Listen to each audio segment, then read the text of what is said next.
Sorc has consistently been one of the fastest, strongest classes in the entire game of Diablo 4, and in Season 10 this is pretty much going to be the same as it's always been. This class looks absolutely incredible, and today we're going to be talking about 3 builds that are just super sick for the Sorcerer, including their strongest build for the season, one of the strongest builds for the season that's also a great farmer, and then finally, a really cool build that you should definitely check out if you're interested in playing something a little off meta.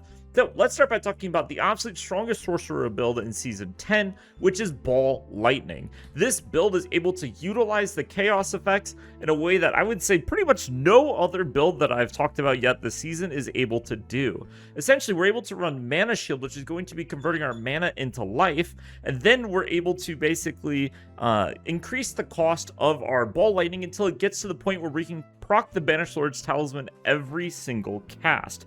This means we are going to be able to overpower every cast of Ball Lightning, doing insane amounts of damage. To help with this, we're going to be running the Lucian to increase the cost of the spell even more, and then we're going to be stacking a ton of mana regen. So because our mana pool is obviously going to be being spent on Ball Lightnings, and it's also going to function as our life pool, mana regen becomes very important, and so we're able to run the Wizard's Blizzard rune, which is going to give us mana regen based on maximum mana while our blizzards are out. And this is going to get multiplied by Primordial Binding, which allows us to get insane amounts of mana regen. And then finally, because of the mana shield, if we don't take damage for a few seconds, we're going to get a huge amount of mana regen, similar to an energy shield mechanic in Path of Exile. We've also got really good both speed farm and pit pushing based on what setups you run, and both setups will be linked in the description. Overall, Ball Lightning just looks absolutely incredible.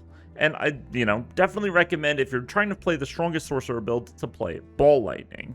The next build we're going to talk about is just a really cool build. And I want to shout out Lurkin, by the way, for helping me set up this tier list. Lurkin is the one who kind of came through, taught me about these builds, showed me how they work. So definitely, guys, check out the Mobalytics tier list, check out Lurkin and Makuna's builds, and make sure that you follow those guys. But let's next talk about Crackling Energy. So essentially, the way that Crackling Energy works is we just want to generate tons of Crackling Energies, primarily through Ball Lightning, and then we're going to be using the Esidoras to spend them all and deal damage in a large AoE. So this is going to allow us to basically continuously pulse lightning damage as we run around, and this makes this build phenomenal for farming. And we're able to scale the damage very high by stacking incredible amounts of ranks of skills, which is going to massively increase the damage of the Crackling Energy. We're also able to run or have to run, depending on your perspective, the combination of Beast Corner plus Marred Guard, which is going to give us a lot of survivability and a lot of damage,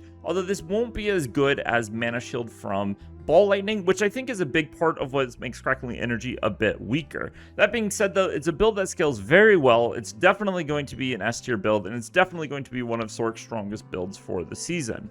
Now, up next, I want to talk about just a really cool build that is really fun to play, which is Frozen Orb. This is Lurkin's absolute favorite build in the game, and it's no wonder why. This build is extremely fun to play. It's very tanky. It's able to run the Mana Shield stuff. It's able to clear entire screens, and it's able to just do loads of damage while being able to clear very easily. If you're looking for an off-meta build that's still really strong, very fast, and super fun to play, I definitely recommend Frozen Orb. So overall, there's a lot of other great builds for the Sorcerers as well. Definitely check out their tier list linked below. And thank you guys for watching this video. I'll see you in the next one. Peace.